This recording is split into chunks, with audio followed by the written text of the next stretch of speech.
So, I mean, no disrespect to any generation, but I think people born in the 1980s have a better appreciation of how technology has progressed. I mean, the pinnacle of technology in the 1980s was the color TV. Yes, 1982, when color first came on Indian TVs.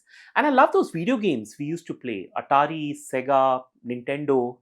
Then came the 1990s. We had cable TV now, Star TV, MTV, ESPN. And that's also when my school started a computer science lab where we were taught COBOL, Fortran, Pascal, and of course GW Basic.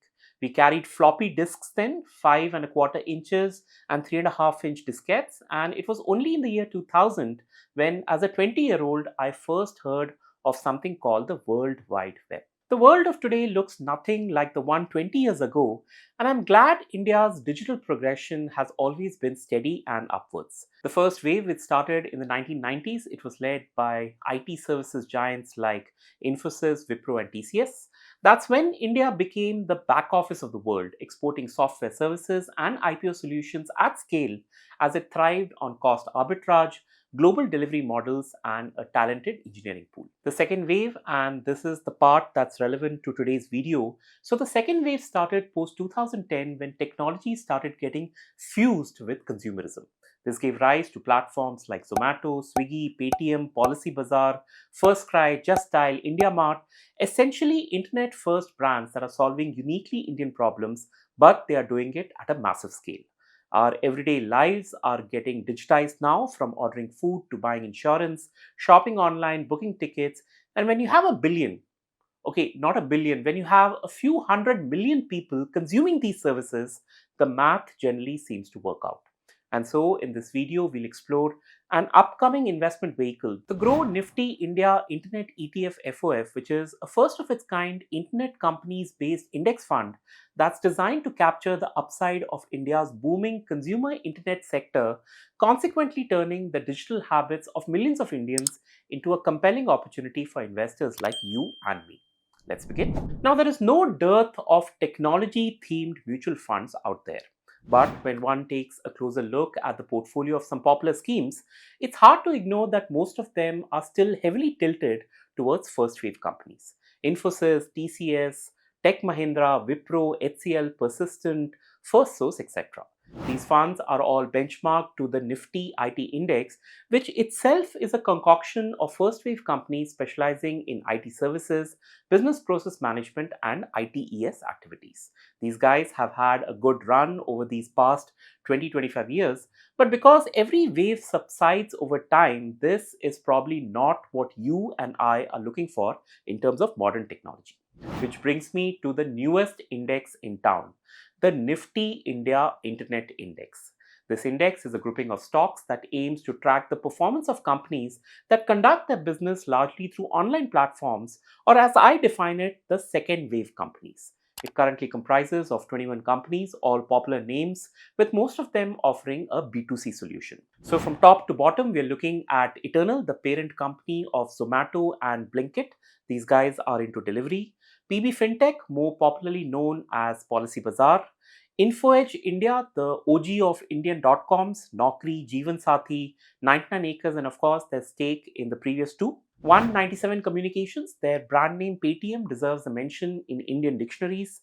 FSN E-Commerce Ventures, which is Nykaa, beauty, fashion, personal care. IRCTC, the primary channel for booking railway tickets online, and last year they sold over 12 lakh tickets per day. Then there's Angel One, a retail stockbroking and wealth management firm.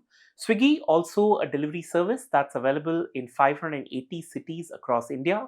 Motilal Oswal, a very popular name in financial services. IndiaMART, India's largest online B2B marketplace.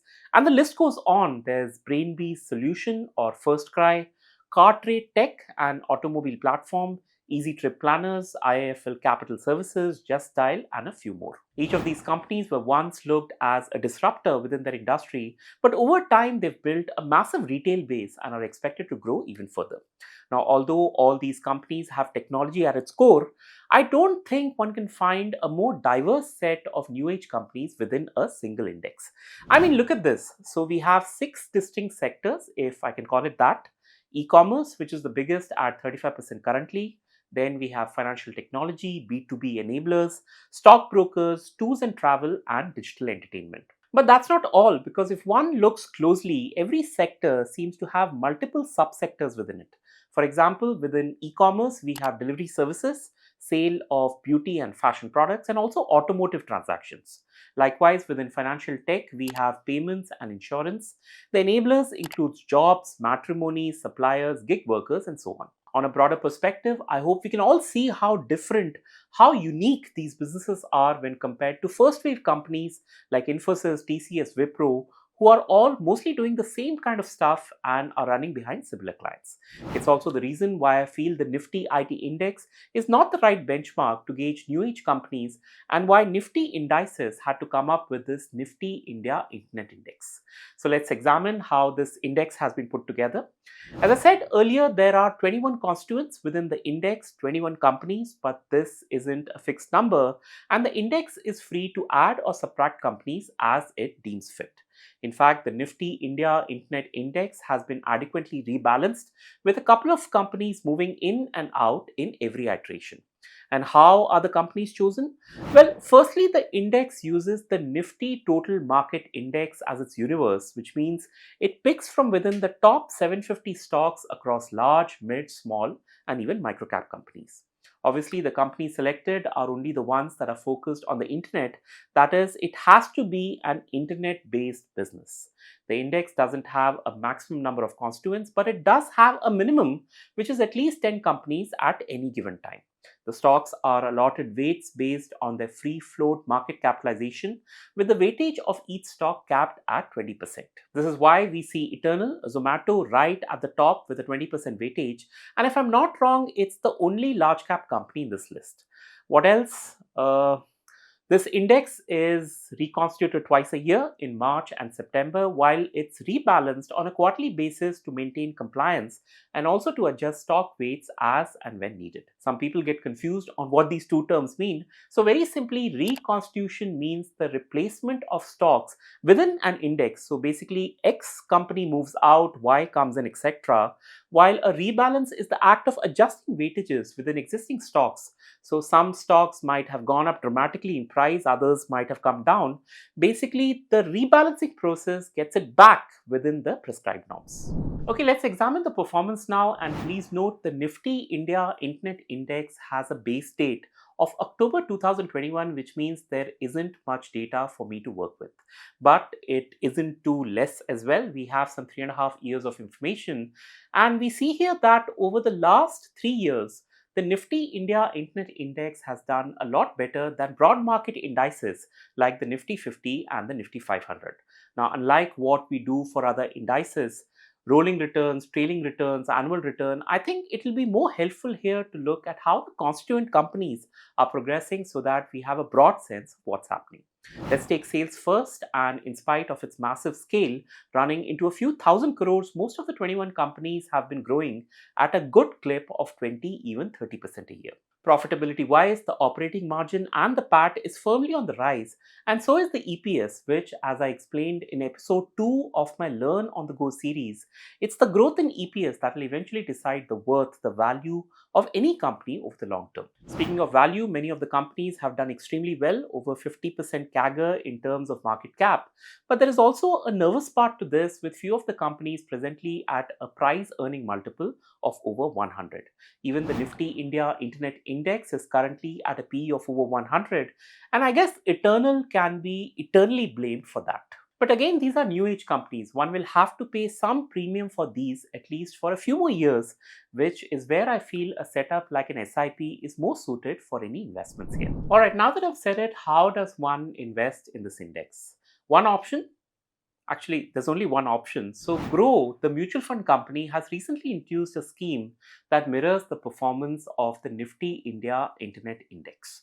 Well, technically, it's the Grow Nifty India Internet ETF that mirrors the index, while the mutual fund via a fund of fund arrangement is simply mirroring the ETF, but I'm sure you understand what I'm getting at. So very quickly, the scheme is called the Grow Nifty India Internet ETF FOF. It's an open-ended fund of fund scheme. The scheme's benchmark is the Nifty India Internet Index DRI. The objective is long-term capital appreciation by investing in India's growing internet economy. The scheme's riskometer labels it as very high risk. 500 rupees is the minimum investment amount, and there is no exit load if units are redeemed after 30 days from the date of allotment. As a fitment, I think this fund is one that would appeal to all mature investors, beginners, millennials, tech savvy people, and the fact that all of us, and this is irrespective of which city, town, or village of our country you live in, because all of us are customers of the many companies listed here, I feel this will have a lot more appeal for the masses. Do look at this as a long term, extra long term investment, and if keen to apply, do check it out on the Grow app. The NFO window is currently open. It closed on the 27th of June, so please keep a note of that. Okay, so what do I think of it?